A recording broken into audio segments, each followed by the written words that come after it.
नमस्कार, स्वागत है आपका मेवाड़ की सियासत मेवाड़ जगत में। 25 नवंबर को चुनाव होने हैं, ऐसे में अब पार्टियां दमखम दिखा रही है। बात करें मेवाड़ की हॉट सीट में नाम आता है वल्लभनगर का, जहां पर रोचक मुकाबला हर बार देखने को मिला है। बीजेपी, कांग्रेस और जनता सेना इस बार मैदान में है। त्रिकोणीय मुकाबला है। जनता सेना पिछले कई सालों से यहाँ पर चुनाव लड़ती आ रही है। हमारे उनके सुप्रीमो है रणजीत सिंह जी पिंटर हमारे बीच। भाई साहब, पहले स्वागत है आपका मेवाड़ जगत में। तो पहले क्या एजेंडा आपका इस चुनाव को लेकर है, बात करें तो? देखिए, एजेंडा तो हमारा शुरू से सेवा करने का रहा है। जीत जाते हैं तो सेवा को अच्छी तरह से कर सकते हैं, नहीं जीतते तो भी जनता के बीच में ही रहते हैं। लेकिन अब की बार ऐसा लग रहा है कि हम लोग निश्चित रूप से जीतेंगे, क्योंकि पिछले 3 माह से मैं जनसंवाद यात्रा के माध्यम से गांव-गांव गया हूं और वहां पर लोगों से पता किया और लोगों के मन में ये भावना है कि पहले भी हमने ही किया था और वो चाहते हैं कि आप आ जाओ तो आप आगे का काम भी आप ही करोगे। तो उस हिसाब से हमको लगता है कि जनता हमारे साथ रहेगी और हम निश्चित रूप से जीतेंगे।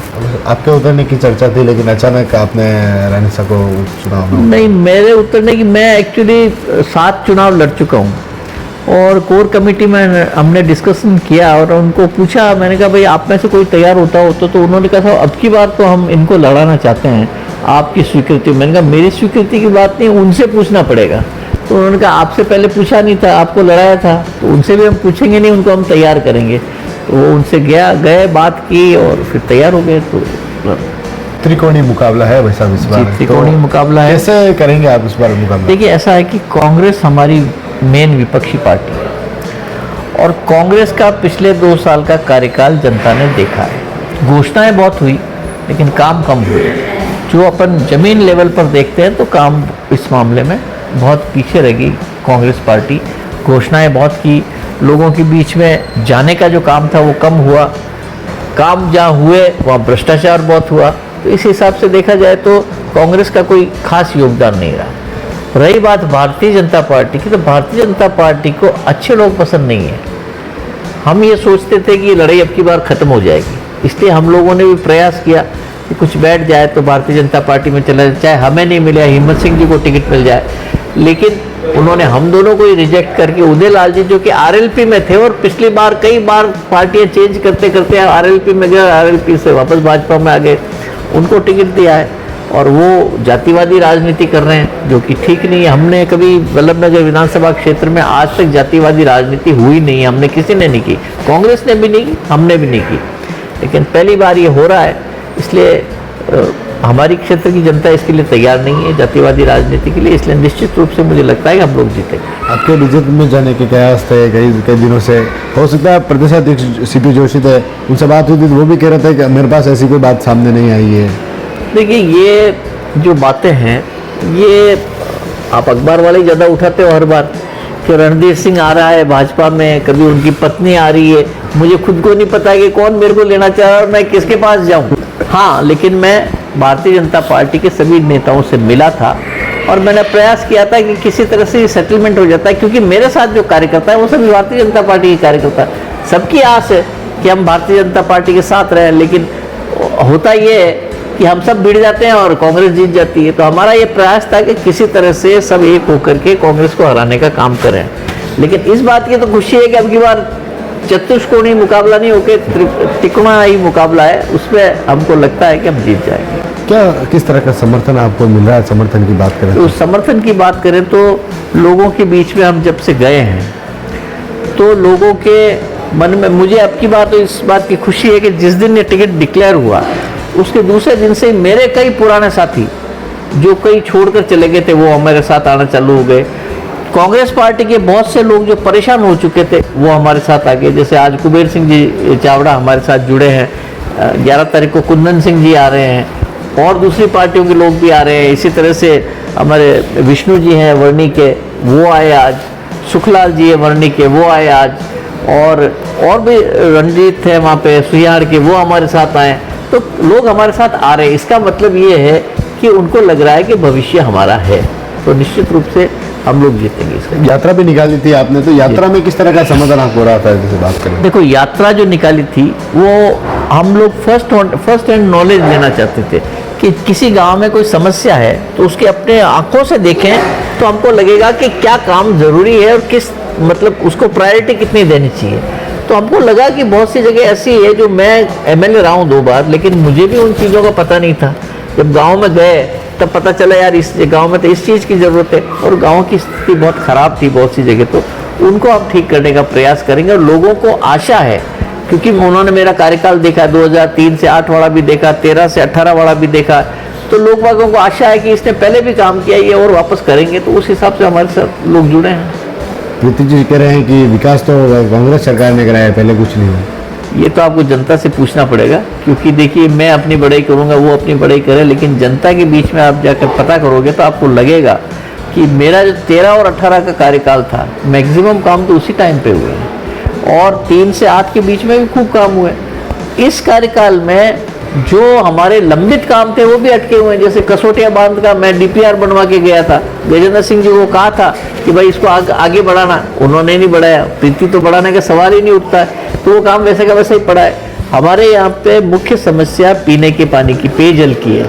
उस समस्या को समाधान करने के लिए हमको कोई न कोई ऐसा बांध बनाना पड़ेगा, क्योंकि हमारे गर्मियों में हैंडपंप और ट्यूबवेल सूख जाते हैं, तो उस समय फिर टैंकर लगाने पड़ते हैं। तो ऐसी स्थिति अब आगे नहीं आए, इसके लिए हम चाहते हैं कि सरफेस वाटर जिसको कहते हैं, पर पानी इकट्ठा करते हैं बारिश का, वो जरूरी है, वो टैप करना पड़ेगा। तो हमने कसोटिया बांध जो है वो नदी है वहाँ पर, उसके वहाँ पे बांध के, और वहाँ से 150 गांव हमारे तहसील के उससे पानी आएगा पेयजल।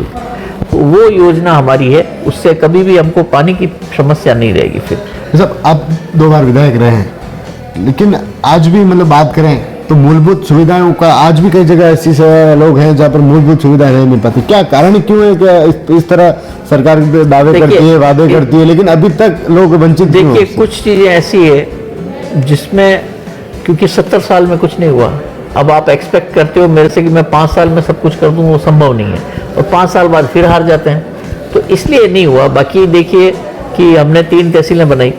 तहसील के लिए लोग, आप सोचो अमरपुरा जागीर यहाँ से 70 किलोमीटर है वल्लभनगर से, वहाँ लोग जाते थे तहसील के काम के लिए। हमने ये किया कि भिंडर में तहसील हो गई, कानौड़ में तहसील हो गई, पंचायत समिति कुराबड़ में हो गई। अब तो पंचायत समिति हमने उस समय प्लान बना लिया था, लेकिन माननीय कटारिया साहब पंचायत राज मंत्री थे, इसलिए उन्होंने घोषणा नहीं की, लेकिन अब घोषणा हुई है और वो पंचायत समिति वल्लभनगर भी बन गई। तो इस तरह से क्या है कि जितना कम एरिया होगा उतना काम अच्छा होगा। और उसी तरह से जो रोडें हमने बनाई थी, मैं जब पहली बार एमएलए बना तो कम से कम 84 गांव ऐसे थे जहाँ पे रोड जाने की गडार भी नहीं थी, लेकिन आज होते होते सब गांव में रोड है। मैं जब विधायक से हटा 18 में 104 रोडें मैंने 60 करोड़ की पास कर रही थी, उसको इस सरकार ने आते ही रोक दी। मैं हाईकोर्ट में गया, हाईकोर्ट में जाकर के मैंने कहा साहब एमएलए चला गया उसका मतलब ये थोड़ी कि सरकार के काम भी रुक जाएंगे। हाईकोर्ट ने आदेश दिया, वो काम वापस हुए, और अभी वो जितने काम हुए जिनका उद्घाटन अब एमएलए करे, वो मेरे काम ही तो है जिनका उद्घाटन वो करे। इन्होंने क्या किया? अभी चुनाव की बात करें, चुनाव 25 तारीख को है, तो आपने कहाँ प्रत्याशी उतारे हैं क्या?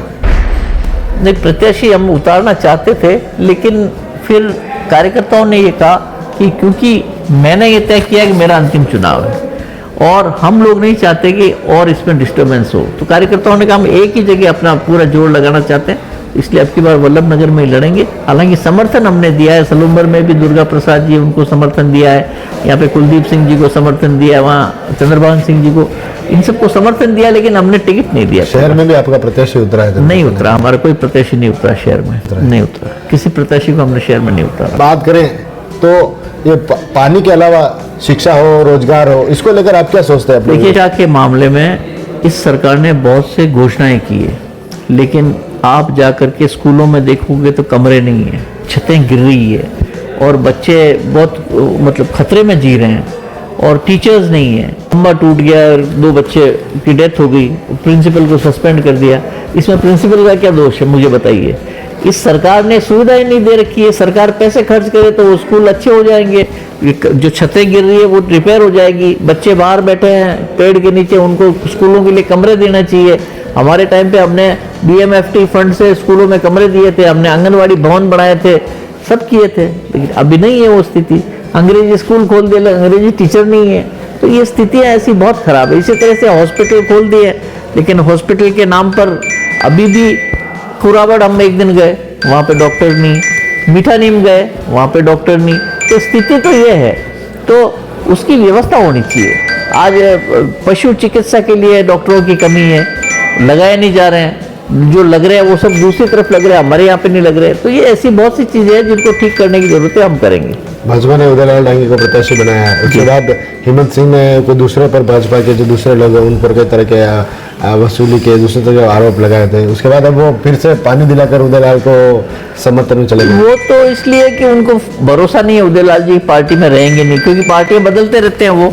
तो एक ख्याल से उन्होंने ये सोचा होगा कि जब ये पार्टियां बार बार बदल रही है तो कसम तो खिलाएं कम से कम कि भारतीय जनता पार्टी में तो रहे, फिर और किसी पार्टी में नहीं चले जाए। तो ये तो एक बड़ी दुख की बात है कि किसी उम्मीदवार से ये शपथ दिलाई जा रही है कि तो पार्टी छोड़ के मत जाना। इसका मतलब कितना अविश्वास है उन पर।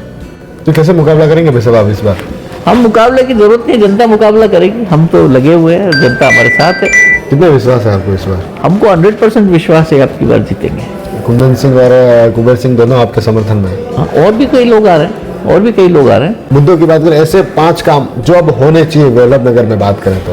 वल्लभ नगर में होने चाहिए। वल्लभ नगर में जैसे बटेवर है, बटेवर सेंटर है हमारा, कॉलेज वहाँ पर खोलना चाहिए जिसके आसपास की पंचायतों के बच्चे वहाँ पढ़ सकें। लेकिन कहाँ खोला है? वल्लभ नगर में खोला है, कुराबड़ में खोल दिया। बटेवर में खोलना चाहिए जो हमारी तहसील का सेंटर है। मैंने खेल गांव जो बनाया था उसमें हमारी मर्जी ये थी कि हम कोचेस को लाएंगे, अपने वहाँ पे बच्चों को ट्रेनिंग दिलाएंगे। वो खेल गांव का कबाड़ा कर दिया इन्होंने, ना तो वहाँ पे अब लाइट है, ना नेट्स है, ना फुटबॉल है, ना क्रिकेट है, कुछ नहीं है। उसको हम वापस चालू करेंगे बच्चों को आगे बढ़ने के लिए। और रोज़गार के लिए हम लोग फैक्ट्री 2-3 लगाने का प्लान है। मैं अभी थोड़े दिनों पहले ही अहमदाबाद गया था, वहाँ कुछ बिजनेसमैन से बात की। उन्होंने कहा हमको ज़मीन दिला दो, हम ज़मीन दिलाएंगे। ज़मीन दिला करके वहाँ फैक्ट्री लगाए तो हमारे यहाँ के बच्चे रोज़गार मिले उनको। और बहुत से हमारे ऑलरेडी लगे हुई फैक्ट्रीज, उनमें भी उन्होंने बाहरी लोगों को भर रखा है। तो हम अगर सत्ता में आते हैं तो निश्चित रूप से वहाँ बात करेंगे कि कम से कम 75% लोग तो हमारे यहाँ के लिए। एक रोजगार का मुद्दा जो हमेशा आप बता रहे उठता है, सरकार भी वादे करती है कि इंडस्ट्री की स्थापना करेंगे, रोजगार देंगे, लेकिन हुआ है क्या? क्या मानता है? नहीं, जैसे इन्होंने घोषणा की थी कि हम रिको एरिया खोल रहे हैं, रिको की अभी जमीन का चयन हुआ, अभी बहुत अब जाके उसमें फैक्ट्री तो लगने का अभी प्रश्न नहीं उठता है। लेकिन हम आपको विश्वास दिलाते हैं कि अब की बार निश्चित रूप से बच्चों के लिए रोजगार की व्यवस्था हम करेंगे। यही नहीं, मेरी पत्नी क्योंकि महिला है, उनको कैंडिडेट के हिसाब से उनका मन भी है कि महिलाओं को आजकल देखिए आर्थिक स्थिति हर एक की बहुत खराब है, तो अकेला पति कमाता है, तो महिला को भी कुछ न कुछ ऐसा होना चाहिए जिससे कि वो दोनों मिल करके कमाएं। तो ऐसे घर में कुछ उत्पादन पैदा कर सके, कुछ फैक्ट्रीज में दे सके, ऐसे घरेलू उद्योग जैसे काम की हम ट्रेनिंग देके उनको आगे बढ़ने का मौका देंगे।